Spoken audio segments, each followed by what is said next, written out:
उत्तराखंड चुनाव को लेकर आम आदमी पार्टी की तैयारी हुई तेज। उत्तराखंड को छठे दौरे पर पहुंचे दिल्ली के सीएम अरविंद केजरीवाल। जनसभा को भी संबोधित करना है।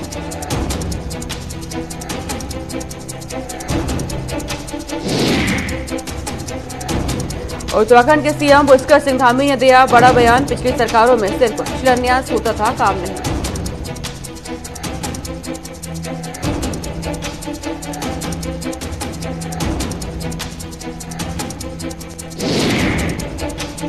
उत्तराखंड में कोरोना संक्रमितों का आंकड़ा 200 के पार। पिछले 24 घंटे में 259 नए मामले मिले। देहरादून जिले में 77 लोग संक्रमण की चपेट में आए।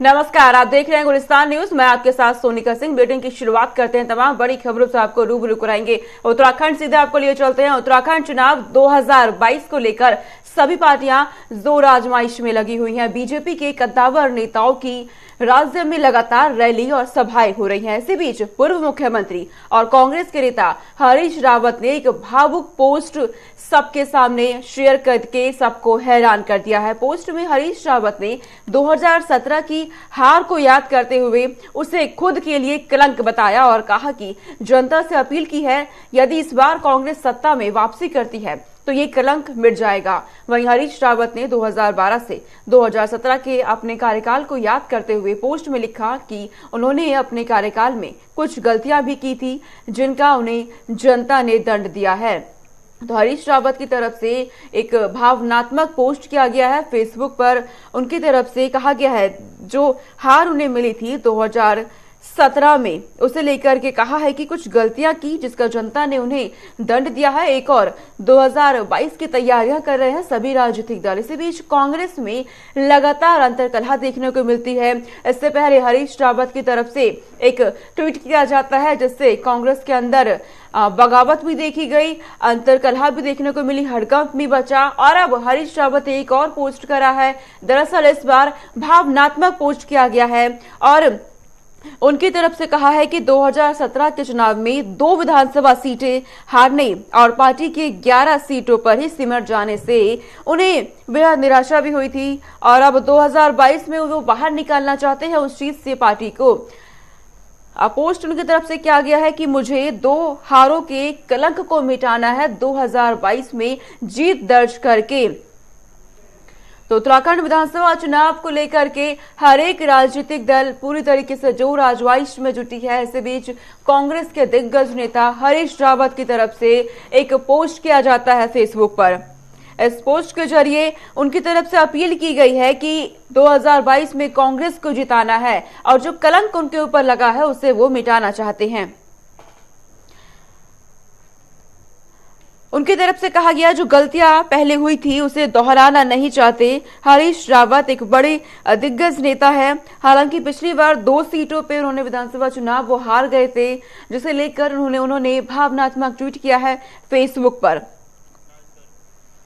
धनराज गर्ग मेरे साथ जुड़ गए हैं तमाम जानकारी के साथ। सीधा रुख कर लेते हैं धनराज का। धनराज, हरीश रावत दिग्गज नेता है कांग्रेस के, उनकी तरफ से पहले पोस्ट किया गया था ट्विटर के जरिए, जिसके बाद कांग्रेस में हड़कंप मच गया था। अब एक और पोस्ट किया गया है लेकिन इस बार भावनात्मक है और कह रहे हैं कि 2022 के लिए वो गलतियां नहीं करनी जो 2017 में हुई थी।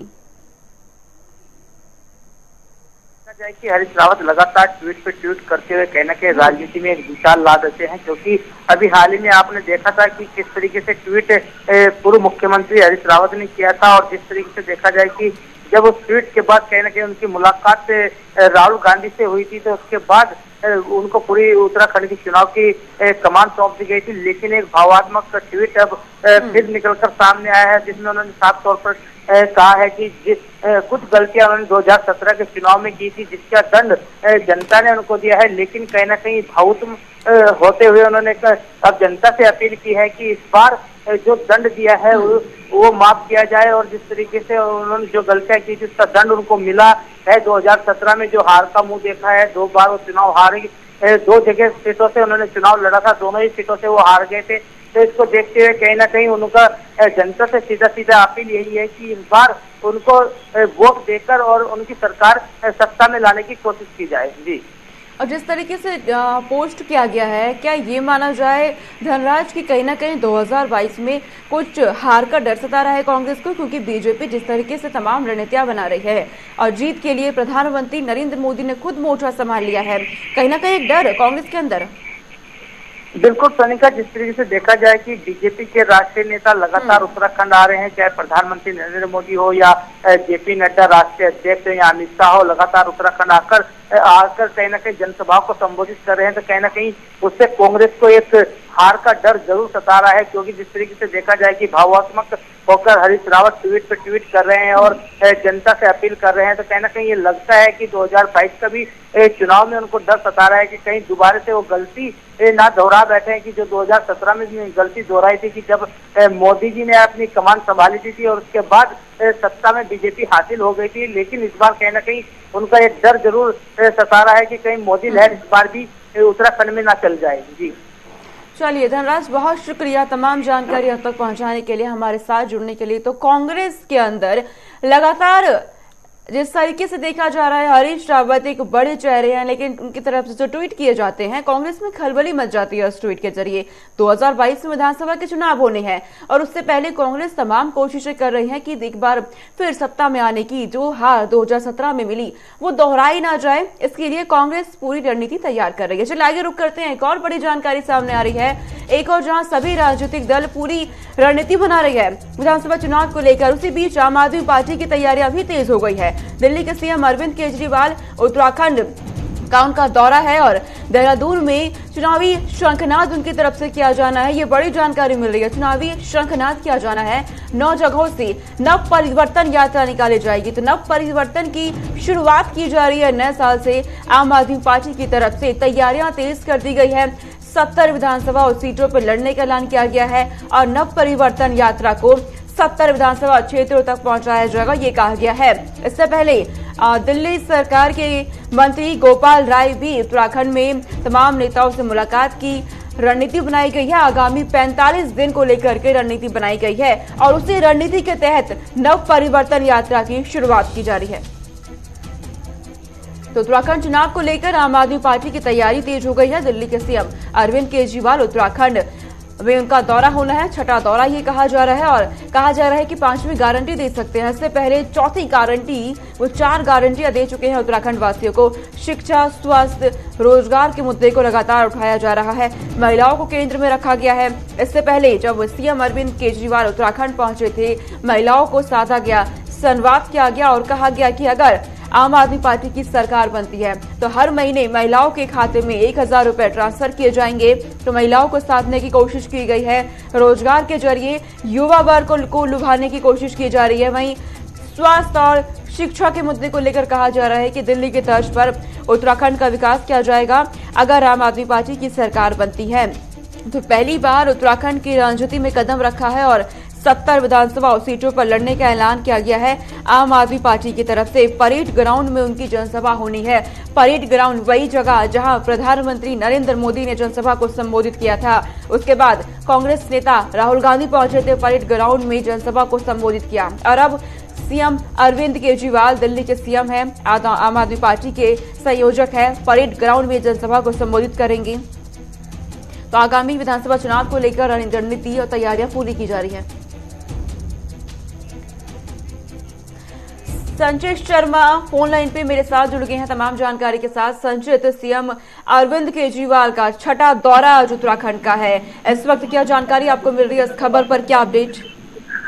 देखिए सोनिका, जो सीएम केजरीवाल है उनका ये छठा दौरा उत्तराखंड के अंदर है और आप देखिए कि लगातार उनके जितने भी दौरे हुए उन्होंने कुछ ना कुछ ऐसी बात कही है जिससे जो उत्तराखंड की राजनीति है उसकी सियासत गर्मा गई। आप देखिए दोनों ही पार्टियां, जो राष्ट्रीय पार्टी है, चाहे वो भारतीय जनता पार्टी हो चाहे वो कांग्रेस पार्टी हो, दोनों ही पार्टियों को एक बड़ा टक्कर आम आदमी पार्टी उत्तराखंड में देती नजर आती है। हालांकि अगर दोनों पार्टियों की बात करें तो दोनों ही पार्टियां अपने अपने तरीके से जो कांग्रेस और जो आम आदमी पार्टी से नकारती नजर आती है। लेकिन अगर उत्तराखंड की सियासत की बात करें और आप देखिए कि उत्तराखंड के अंदर आम आदमी पार्टी कहीं ना कहीं अपनी पैठ बना रही है। आप देखिए कि उनके जो कार्यकर्ता है वो पहाड़ों तक जाने का काम कर रहे हैं, वो बूथ लेवल तक, वो ग्राउंड लेवल तक कार्य कर रहे हैं। लेकिन अगर राजनीतिक समीकरण की बात करें और जब से उत्तराखंड बना है, उत्तराखंड की राजनीति के समीकरण जो होते हैं उनकी अगर बात करें तो आप देखिए कि उत्तराखंड की जनता ने लगातार जो राजनीतिक दल है, जो स्थानीय राजनीतिक दल हैं, जो मतलब जो क्षेत्रीय राजनीतिक दल है, उनको नकारने का काम किया। उत्तराखंड क्रांति दल की अगर बात करें तो आप देखिए कि उत्तराखंड क्रांति दल का एक बड़ा रोल उत्तराखंड की राजनीति में रहा है। उत्तराखंड क्रांति दल ने उत्तराखंड को बनाने में बड़ा संघर्ष किया, लेकिन उत्तराखंड की जनता ने साफ तौर पर उनको भी नकार दिया। और आप देखिए कि वही अब आम आदमी पार्टी, बसपा, बहुजन समाज पार्टी, सपा, सबने अपनी एक कोशिश उत्तराखंड के अंदर जरूर की है, लेकिन किसी को भी सफलता हाथ नहीं लगी। लेकिन बात अगर कांग्रेस और आप देखिए भारतीय जनता पार्टी की करेंगे तो उनको लगातार इस तरीके के समीकरण रहे कि 5 साल भारतीय जनता पार्टी की सरकार तो 5 साल कांग्रेस की सरकार उत्तराखंड के अंदर देखने को मिली है। और आप अगर देखेंगे, अगर अभी की बात करें और आम आदमी पार्टी की बात करें तो आम आदमी पार्टी का समीकरण भी कुछ इस तरीके को ही देखने को मिलता है कि उनकी सरकार बने या ना बने, एक संख्या एक तो फिलहाल उत्तराखंड के अंदर है। लेकिन कहीं ना कहीं अगर उत्तराखंड की जनता की बात करें और आम आदमी पार्टी के माहौल की बात करें तो परिवर्तन तो उत्तराखंड की जनता चाहती है, लेकिन परिवर्तन किसके रूप में होगा, कांग्रेस के रूप में होगा कि आम आदमी पार्टी के रूप में होगा, वो देखने वाली बात होगी सोनी का। यानी जिस तरीके से संचित आप जानकारी दे रहे हैं कि परिवर्तन तो उत्तराखंड की जनता चाहती है और अब आम आदमी पार्टी की तरफ से नव परिवर्तन अभियान की जो शुरुआत की जा रही है, क्या लगता है आपको, क्या वाकई इस नव परिवर्तन के जरिए उत्तराखंड में ये परिवर्तन कर पाएगी अरविंद केजरीवाल की 2022 में जीत दर्ज कर पाए?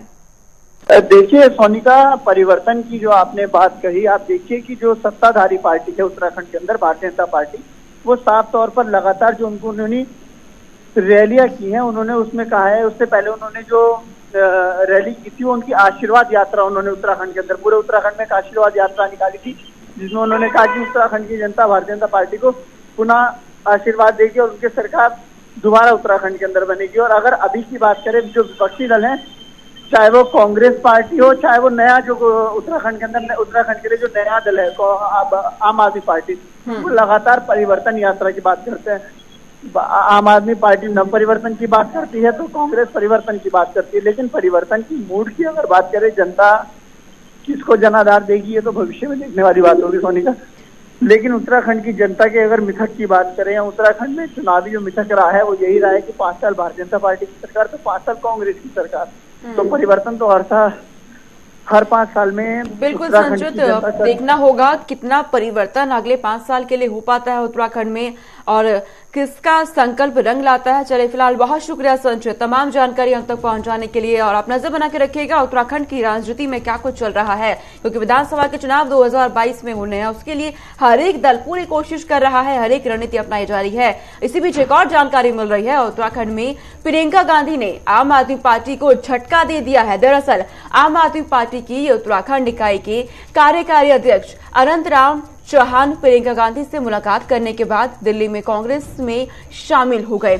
चुनाव से पहले आम आदमी पार्टी के लिए ये बड़ा झटका माना जा रहा है। अनंत राम चौहान ने पूर्व विधायक नवप्रभात के साथ कांग्रेस महासचिव से मुलाकात से पहले प्रदेश प्रभारी देवेंद्र यादव से मुलाकात की। आगामी विधानसभा चुनावों में कांग्रेस को मौजूदा बीजेपी और आम आदमी पार्टी का सामना करना पड़ रहा है। आपकी नजर पूर्व सैनिकों के वोट बैंक पर है और पार्टी का नेतृत्व पूर्व सैनिक कर्नल अजय कोठियाल कर रहे हैं।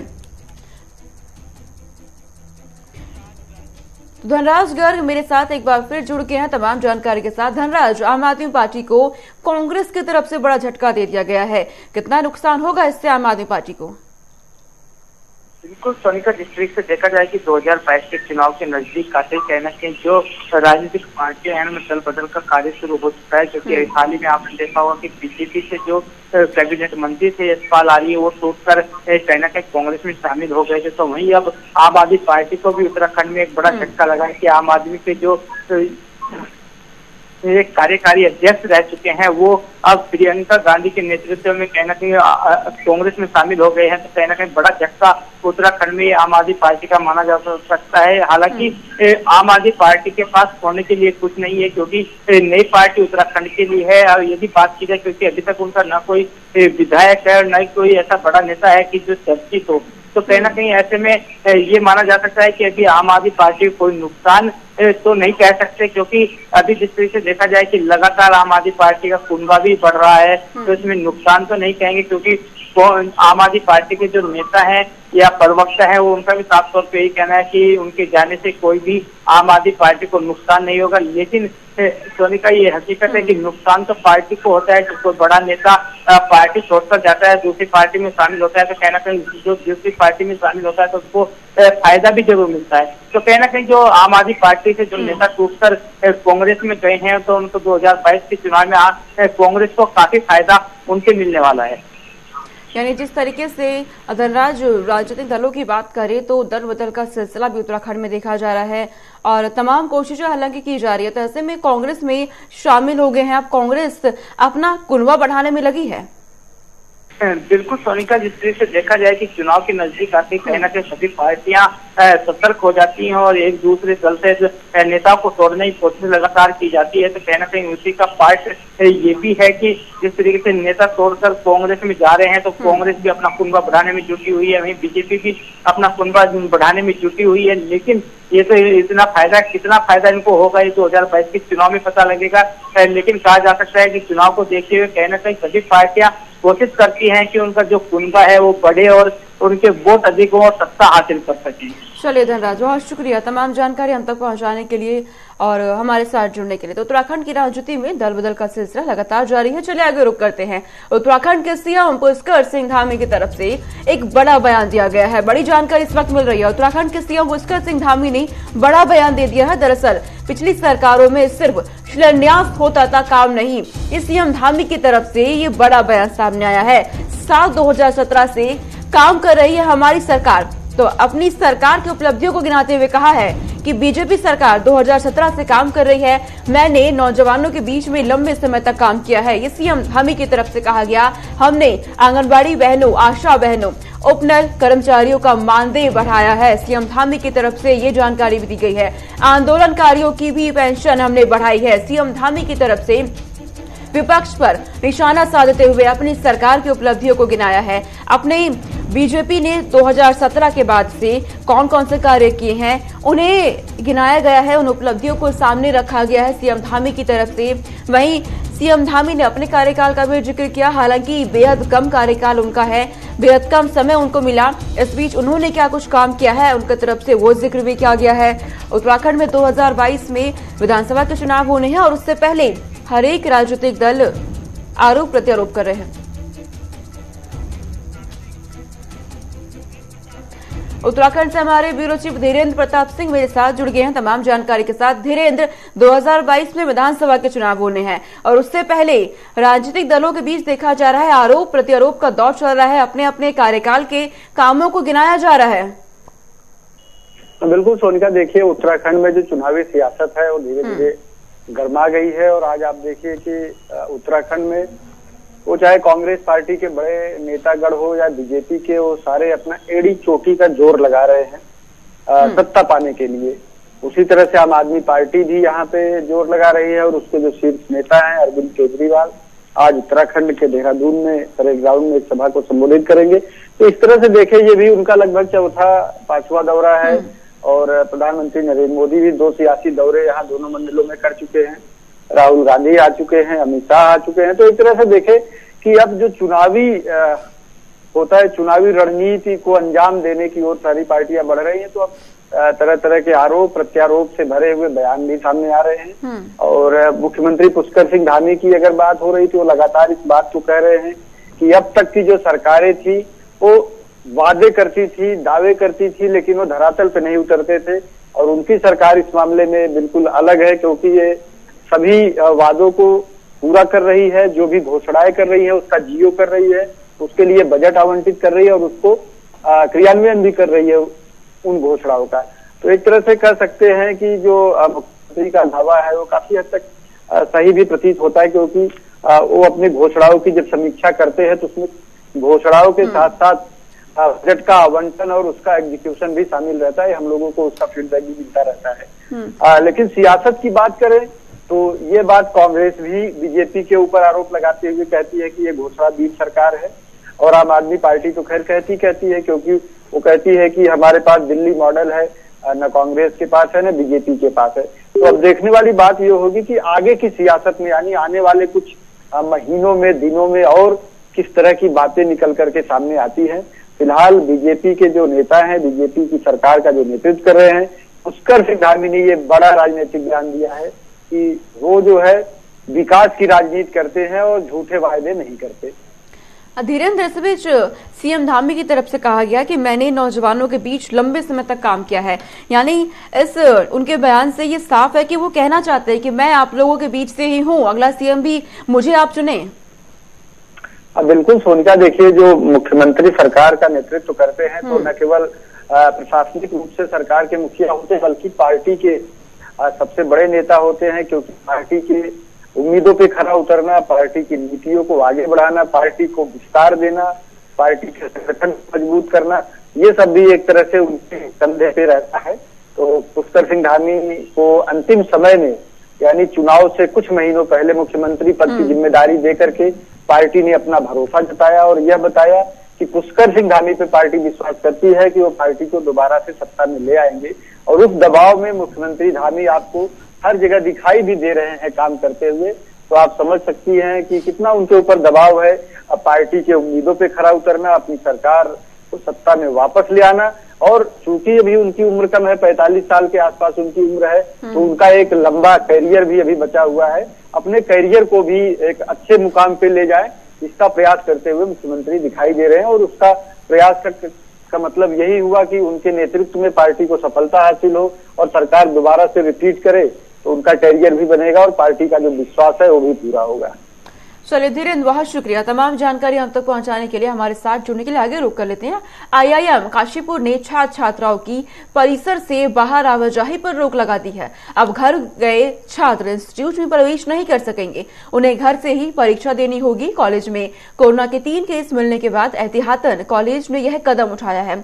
वहीं एहतियात के तौर पर संस्थान ने 674 छात्र छात्राएं और कर्मियों का RT-PCR परीक्षण करवाया है, इसी के साथ जिसमें सभी नेगेटिव निकले हैं। वहीं संस्थान का पब्लिक रिलेशन कमेटी की आयुषी झा ने जानकारी दी है कि कुछ दिन बाद कॉलेज में परीक्षा होने वाली है। छात्र छात्राओं ने उनसे कहा गया है कि अगर वह घर जाना चाहते हैं तो जा सकते हैं, लेकिन दोबारा कॉलेज में लौटने का मौका अगले कुछ महीनों तक नहीं मिलेगा। तो कोरोना का जिस तरीके से प्रकोप बढ़ता जा रहा है, अब दौर खत्म होने तक उन्हें ऑनलाइन कक्षाएं लेनी होंगी। उन्होंने बताया कि घर पर मौजूद और हाल के दिनों में घर जाने वाले विद्यार्थियों की परीक्षा ऑनलाइन देनी होगी। तो कोरोना वायरस का प्रकोप अब दिखने लगा है। आईआईएम काशीपुर में छात्रों की आवाजाही पर रोक लगा दी गई है और जो छात्र कहा गया है कि घर जाना चाहते हैं वो घर जा सकते हैं, लेकिन उन्हें परीक्षाएं ऑनलाइन देनी होगी। चलिए आगे रुक कर लेते हैं। एक और बड़ी जानकारी सामने आ रही है। उत्तराखंड में कोरोना संक्रमितों का आंकड़ा 200 के पार पहुंच गया है। तो कोरोना वायरस का संक्रमितों का आंकड़ा 200 को पार कर गया है। पिछले 24 घंटे में 259 नए मरीज मिल गए हैं। देहरादून जिले में 77 लोग संक्रमण की चपेट में आए हैं। ये बड़ी जानकारी है कि हरिद्वार में 15, नैनीताल में 91 और पौड़ी में 28 संक्रमित मिले हैं। तो कोरोना वायरस का बढ़ने की रफ्तार लगातार बढ़ती जा रही है। हालांकि जिस तेजी से कोरोना वायरस पैर पसारा है, राज्य सरकार भी उतनी ही तेजी से तमाम प्रयास कर रही है, व्यवस्थाएं की जा रही है, लेकिन मामले 200 प्लस हो चुके हैं। ऐसे में चुनौती भी है स्वास्थ्य विभाग के पास, प्रशासन के पास इन आंकड़ों को आगे नहीं बढ़ने देने की, क्योंकि मामले बढ़ने लगे हैं। ओमिक्रॉन दस्तक दे चुका है। राज्य सरकारों के पास चुनौती दोहरी हो गई है, अस्पताल के पास चुनौतियां दोहरी हो चुकी है। ठंड का महीना है, प्रकोप बढ़ने लगा है। ऐसे में तो मामले लगातार बढ़ रहे हैं कोरोना वायरस के। ऐसे में जरूरी है कि आप लोग भी अपना बहुत ध्यान रखिए। चलिए आगे रुक कर लेते हैं। उत्तराखंड में मौसम का मिजाज बदल गया। इस बीच ये बड़ी जानकारी आ रही है कि डॉक्टर एहतियात बरतने की सलाह दे रहे हैं। तो मौसम का मिजाज बदल गया है। 6 डिग्री न्यूनतम पारा पहुंच गया है और ठंड बढ़ गई है। उत्तराखंड की से ये जानकारी मिल रही है। आज उत्तराखंड में बादल छाए रह सकते हैं, ये मौसम विभाग की तरफ से कहा गया है। दरअसल मौसम का मिजाज बदल गया है। मौसम ने उत्तराखंड में करवट ले ली है और डॉक्टर्स की तरफ से पूरी तरीके से एहतियात बरतने के लिए कहा जा रहा है। मौसम विभाग की तरफ से चेतावनी जारी की गई है, क्योंकि ठंड बढ़ने लगी है। आम लोगों के लिए, स्थानीय नागरिकों के लिए मुश्किलें बढ़ गई हैं। पहाड़ी इलाकों में बर्फबारी हो रही है तो मैदानी इलाकों में शीतलहर देखी जा रही है। ऐसे में मुश्किलें स्थानीय लोगों के लिए बढ़ती जा रही है। हालांकि इस बीच पर्यटक पर्यटन स्थल का रुख भी कर रहे हैं। पर्यटन के लिहाज से पर्यटक के चेहरे पे तमाम खुशी देखी जा रही है, लेकिन जो स्थानीय लोग हैं उनके लिए मुश्किलें होती नजर आ रही हैं। जो पारा है 6 डिग्री पहुंच गया है न्यूनतम पारा, और इससे ठंड बढ़ने लगी है। मैदानी इलाकों में शीतलहर, ठंड बढ़ने के साथ ही कहा गया है कि उत्तराखंड में कोहरा भी छाया रहेगा। तो कोहरा छाया रहेगा, इससे विजिबिलिटी की समस्या सामने आ जाती है। चलिए फिलहाल इस बुलेटिन में इतना ही। देश और दुनिया की तमाम खबरों के लिए देखते रहिए गुलिस्तान न्यूज। नमस्कार।